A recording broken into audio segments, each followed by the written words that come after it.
خۆشەویستەکانم وەڵامی دوو خەوی کە ئەدەینەوە کەسێک خەوی بینیوە لە خەویە ماڵی گواستێتەوە لە خانوویەکی بچووک بۆ خانوویەکی گەورە.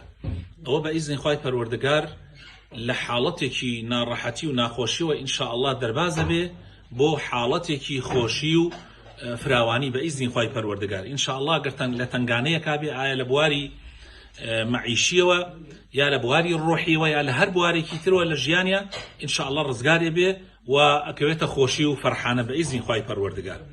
هەروەها خوشکێک خەوی بینیوە لە خەویە عەسکەرە بینێ، یعنی سەربازە بینێ.